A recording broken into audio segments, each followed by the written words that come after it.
Vamos lá, pessoal. A energia interna, a pressão constante. Então a gente viu aqui até este momento, né, que a energia interna é dada pela quantidade de calor mais a quantidade de trabalho, né, e que o calor pode escapar do sistema para a vizinhança. Nesse caso, existe uma diminuição da energia interna, né? O contrário, se calor fluir da vizinhança para o sistema, a gente tem um aumento da energia interna do sistema. E também, se existe uma expansão, né, se for um caso, um experimento gasoso, né? Se houver uma expansão, significa que o sistema está realizando trabalho sobre o nosso ambiente. Nesse caso, o trabalho é negativo, e o contrário, se houver uma compressão, uma diminuição de volume, nós vamos ter aí o sistema, o ambiente, realizando trabalho sobre o sistema. Nesse caso, o trabalho é positivo, tá bem? Ou seja, está aumentando a energia interna. Muito bem, então agora nós vamos ver a energia interna, só que a pressão constante, tá bom? Em um laboratório, só um segundinho.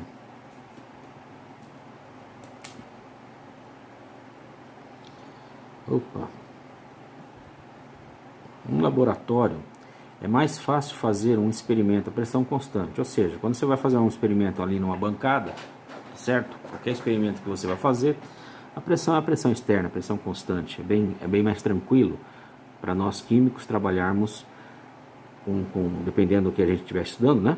A pressão constante.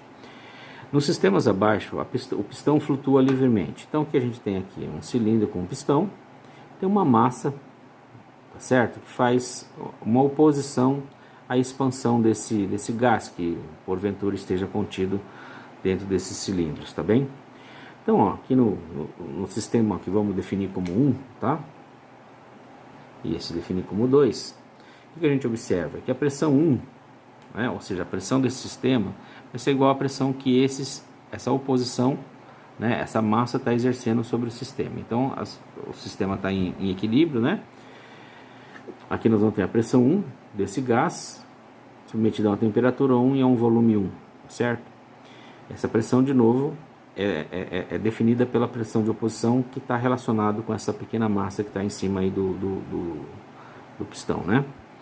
Depois a gente faz uma transformação qualquer, que a gente observa uma variação de volume, um aumento de volume, tá certo? Ou seja, o nosso sistema está realizando um trabalho sobre o ambiente, mas perceba que a massa ou a pressão externa continua sendo a mesma, que é a mesma massa aqui do sistema 1 e do sistema 2 são iguais, tá bem?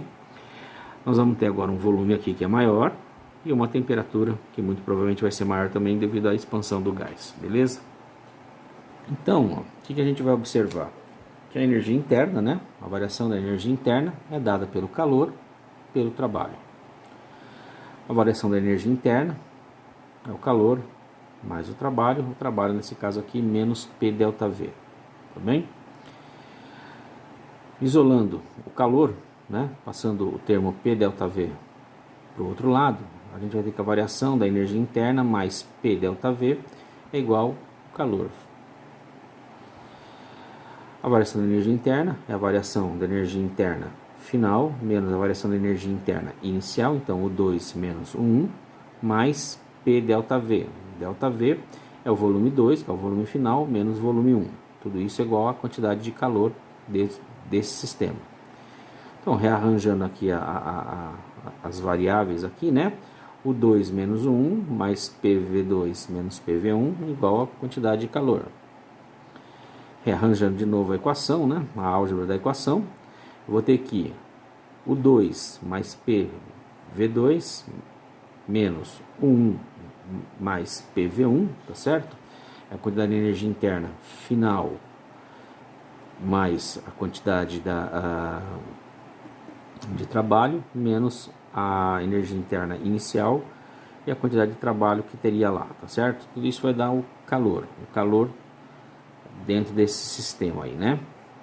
O que nós vamos observar aqui, ó? Com a pressão constante P1 igual a P2, tá certo? P1 é igual a P2, é igual a pressão de oposição.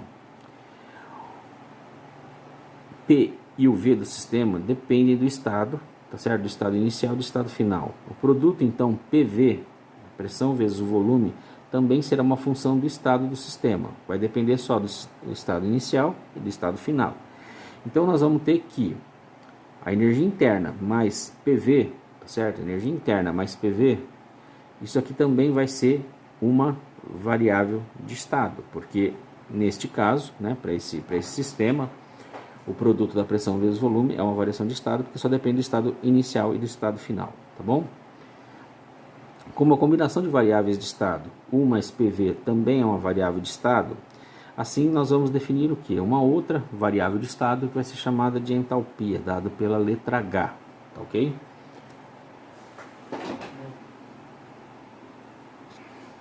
Então nós vamos observar que a entalpia vai ser exatamente a energia interna mais PV, tá bom? Que é uma outra variável de estado. O que a gente observa? Ó, a entalpia vai ser uma propriedade de estado, só depende do estado inicial e final, é isso que quer dizer ser propriedade de estado, né?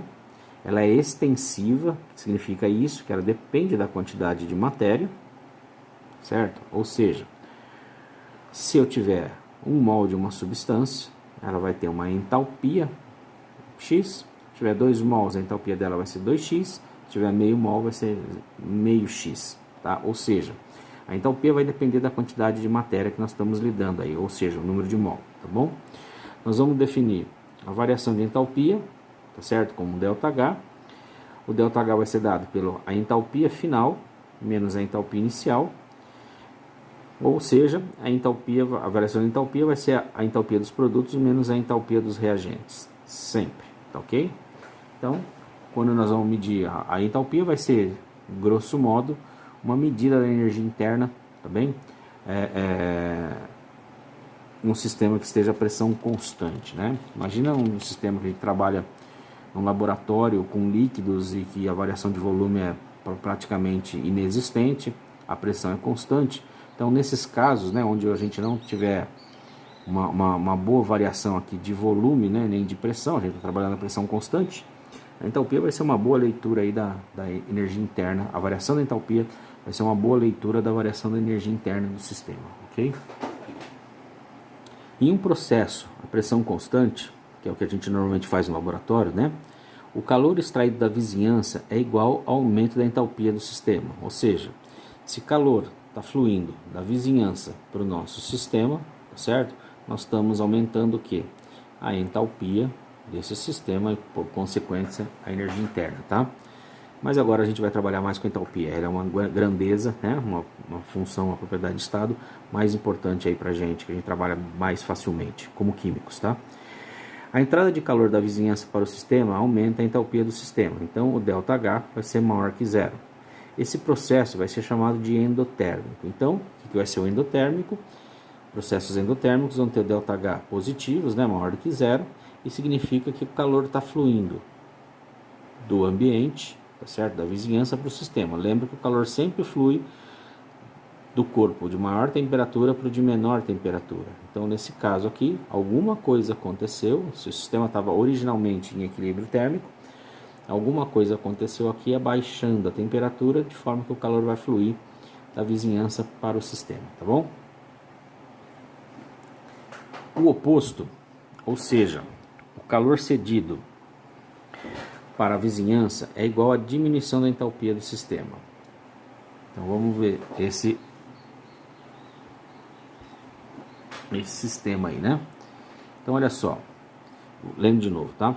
O oposto, ou seja, o calor cedido para as vizinhanças, ou seja, o nosso sistema agora vai ceder calor para a vizinhança, é igual à diminuição da entalpia do sistema. Então nós vamos estar diminuindo a quantidade de energia aqui dentro desse sistema, que está perdendo um pouco de energia na forma de calor do sistema para a vizinhança, né? A saída de calor do sistema para a vizinhança diminui a entalpia do sistema. O ΔH vai ser menor do que zero nesse caso, né? Esses processos são chamados de exotérmicos. Então nós vamos ter basicamente dois processos, endotérmicos e exotérmicos. Endotérmicos, o ΔH vai ser maior que zero, endotérmicos vai ser menor do que zero no endotérmico. o calor vai fluir da vizinhança para o sistema e no exotérmico o calor vai fluir do sistema para a vizinhança. Existe ainda um terceiro tipo de processo, que são chamados processos atérmicos, mas eles não têm interesse aqui para nós nesse estudo, tá? Mas ocorrem, tá bem? Muito bem.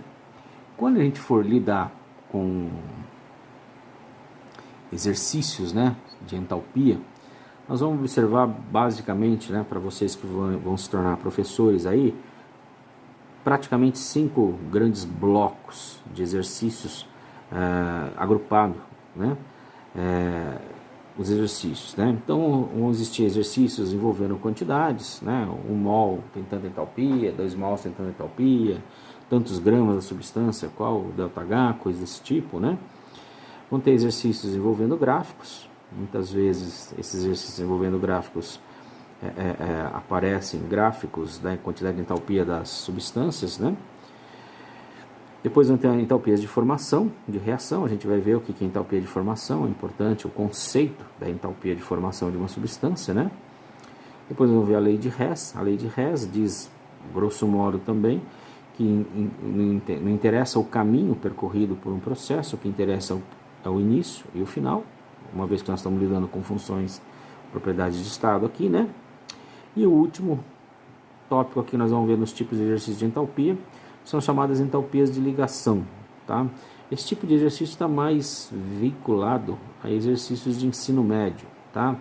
O que acontece? Tentou-se determinar as entalpias das ligações, né? E calcular, ou pelo menos prever, fazer uma prévia de quanto seria a entalpia das ligações. A verdade é que elas falham em quantidade e às vezes a falha não é pequena, né? Então é um tópico aqui que mais ou menos está em desuso, ok?